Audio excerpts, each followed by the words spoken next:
Well, welcome back to the hobby backlog. This is my evil wizard spire. Here I'm finishing off the base. I'm coloring it a nice brown. I will say this project was kind of a problem filming. It had a lot of nooks and crannies, and it was very tall. It was really hard to get a good angle for the camera to see. So I've been cutting out a lot of footage, mainly because it just doesn't look good.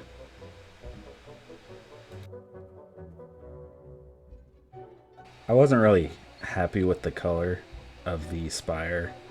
It looks grayish, and I wanted it to be more of a black or a darker color. It really wasn't. So I went back over it with a black, and then I come in with this pavement color, which helps it look helps it give a better color. Black is really flat when you paint it, and giving it this pavement color will help it give it some depth.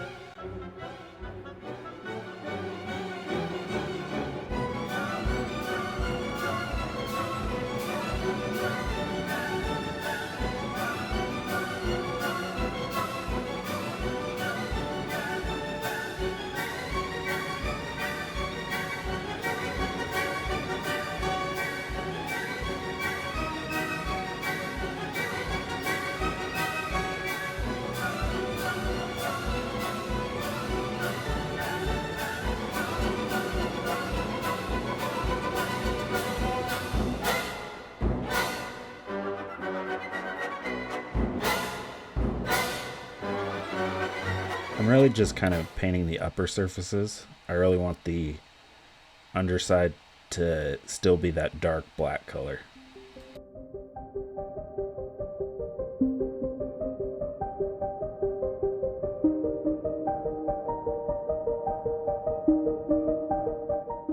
On the sides of the tower, I was really going from top down because I wanted the bottom to still have that shadow color, to still give it some darkness, to make it look more black.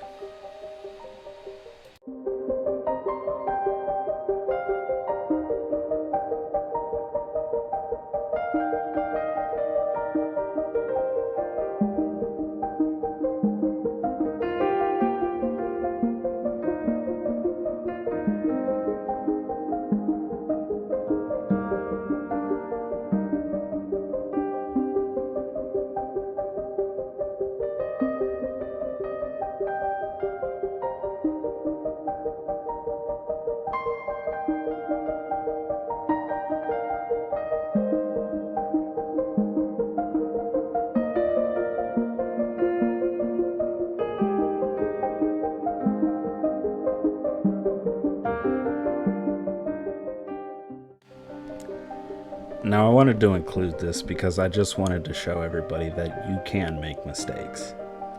I colored the whole thing a cement color. I think I was trying to make it look like stone.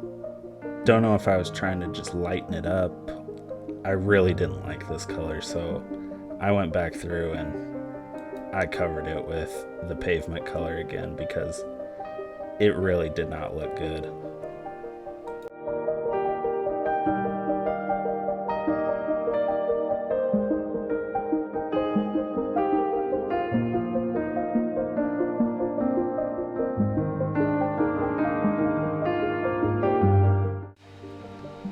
I really wanted these divots, these ruts, whatever you want to call them. I wanted them to flow with sort of a magic aura, and I wanted to do a glowing effect. So I took some inspirations from the graffiti art community, and so they start with a white, and then on the edges they go into a lighter color that they want, and then a darker color on the very outside.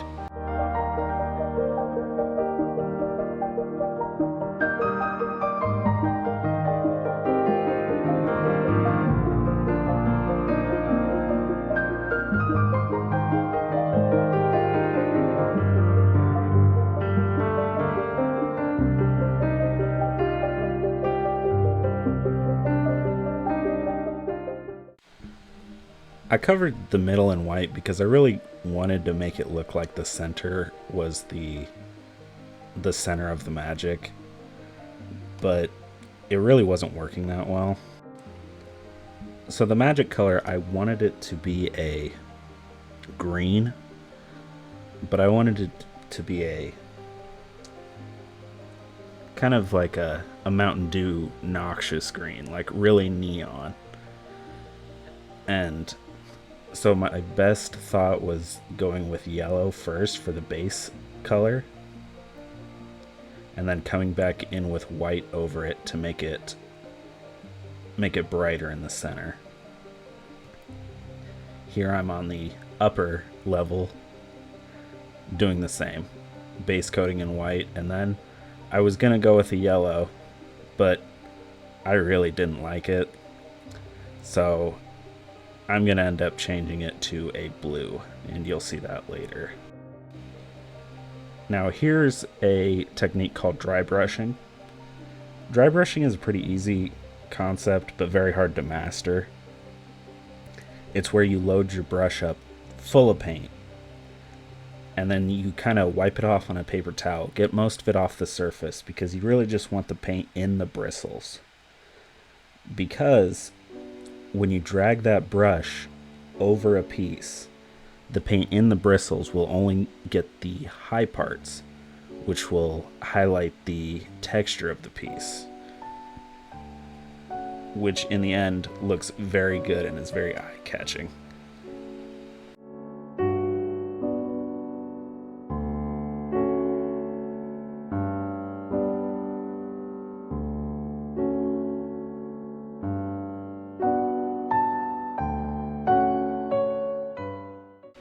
Here's the blue that I was mentioning.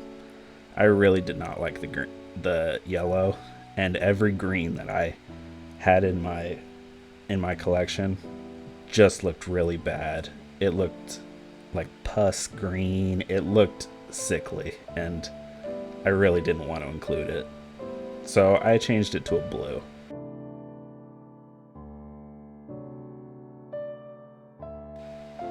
Here I'm covering up that overbrush with the yellow, the glow that I wanted. It just wasn't working. I don't think it was looking good, so I went over it with the base pavement color, and I think it looks better in the end.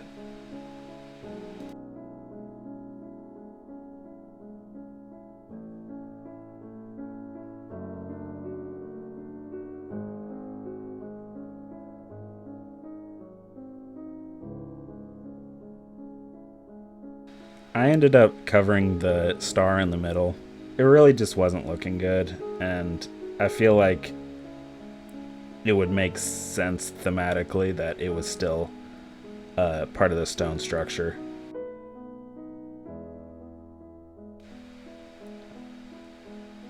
Now, since this is an outdoor spire that's been out there for years, it would probably grow some vegetation. So what I did was I stippled in some darker green to lay a shadow color, and then later I'll come in with a bright green for the highlights.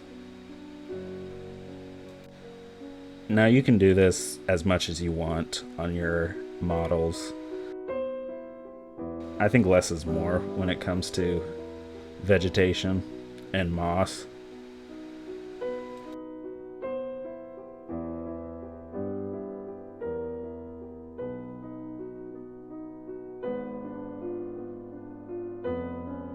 Now here I'm laying back in that white to give it that glowing color. I don't know if I completely captured it. It kind of just looks like I go from blue to white and more of a wet blend. But I'm pretty happy with it in the end.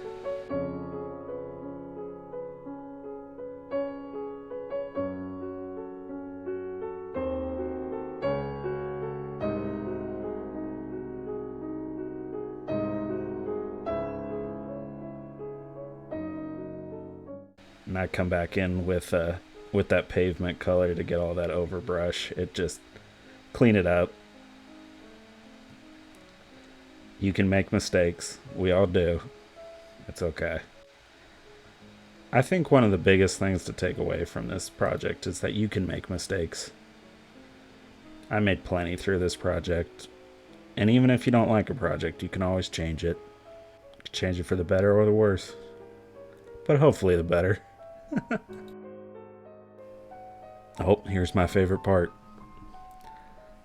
Cover the base in some PVA glue, thin it out with water, and then we cover it in some green flocking. Your best bet is just kind of cover as much as you can. Most of this isn't going to stick anyway. So I usually do it on a paper plate to catch the extra because it's rather expensive. And then just beat the devil out of it to get the extra off. Just beat the devil out of it. Here I edge highlight the windows, and I didn't think it looked good, so I came back in with a black wash to try and darken it back down, and I'm overall happier with that.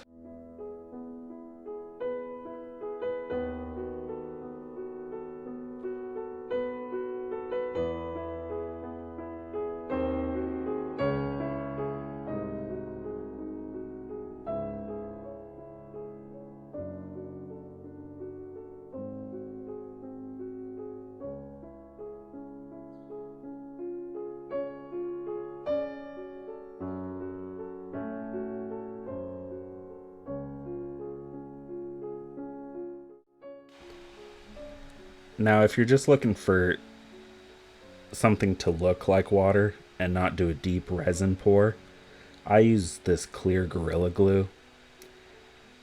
And I'm going to be honest, it works very well for this, but it is very sticky stuff. Do not get it on your skin. It'll take a while to get off, and use a paintbrush you don't like. I've had pretty good success with getting off with isopropyl alcohol. You kind of need to use a lot of it. So I would just be careful with it, but it works very well. So I think we're done. Until next time, happy crafting. Have a good day. Bye.